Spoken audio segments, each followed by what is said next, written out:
Hi guys! Good afternoon! So for today's video guys, gusto kong ibahagi sa inyo guys ang aming maliit na baboyan guys or piggy farm. So ito yung aming pangkabuhayan dito sa aming probinsya guys. So itur ko kayo guys. So dito tayo magsimula sa aming patining. Balilima tong patining na to guys no. Ayan mga doroks yan guys. Isang buwan kalahati na sila guys. So dito naman sa kabila guys, patining din yan. Kaya lang iba tong lahi to guys, mga pigtering to sila dito guys. Isang buwan na rin yan guys mahigit. So ayan, dito tayo guys kasi nagsisimula kami guys no sa mga mommy pig. So ang nilalagaan namin dati is dalawang mommy pig. So ayan. Tapos ano mga nakay? So ayan, mga mommy pig na rin to siya guys. Mga anak na rin yan guys sa darating na June. Ayan. Maganda kasi guys kapag may mommy pig ka, so meron ka rin alagaan na mga patining. Ayan, isa din itong mommy pig. So, bago pa lang nahasa yan, guys. Ayan. Maganda kasi, guys, yung pag may mga inahin kang baboy. Kasi mahal ang mga biik ngayon, guys, kung bumibili ka sa ibang nag-aalaga.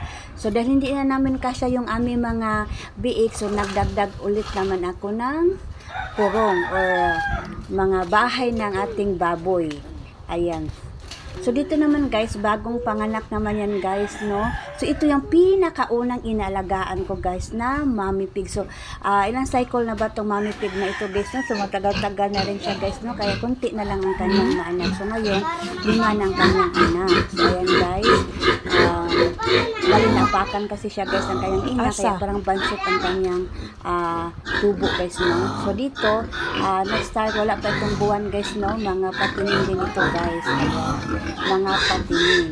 Mga anak din ito na mga mommy pig namin guys. So, dito naman sa kabila, karamihan dito is mga mommy pig. Ayan. Dito yung maraming mommy pig at yung mga papa pig nila is dito rin. Ayan. Meron tayong barako din dito guys. Dito naman guys, mommy pig din yan guys. Ayan. Buntis na rin yan guys si mommy pig. So, ito naman guys, ang aming barako na si Lulong. Tinawag kasi namin tong Lulong guys. Ayan, tulog na tulog siya. Ito yung iba dito guys, sa mommy pig siya yung papa guys, no? So, ayan. Nanganak na rin ating isang mommy pig guys. Ayan, kasabay din ito guys, no?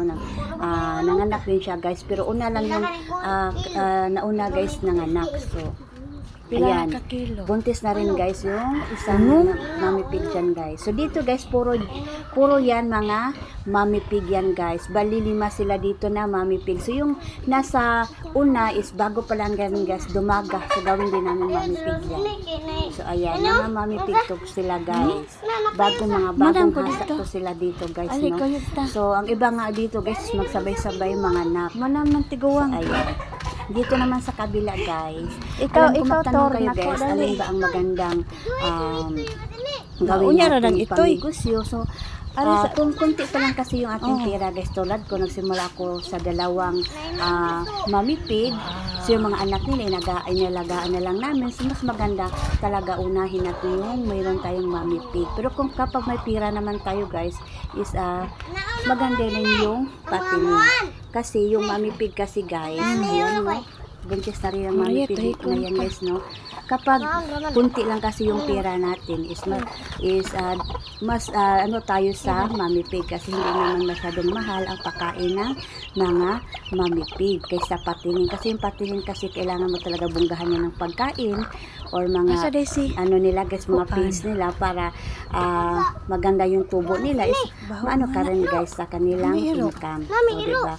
So, pero kung konti lang naman ang ating pira, so unahin muna natin yung mommy pigs. Ayan, ito yung kabuuan ng aming piggy farm. Oh, ang dami nila dito guys. Dati may manok na rin kami dito guys. Ayan. Ano lang, kailangan din natin ng sipag at tiyaga sa pag-aalaga ng mga baboy. So, ayan, may mga manok pa dito guys na mga inahing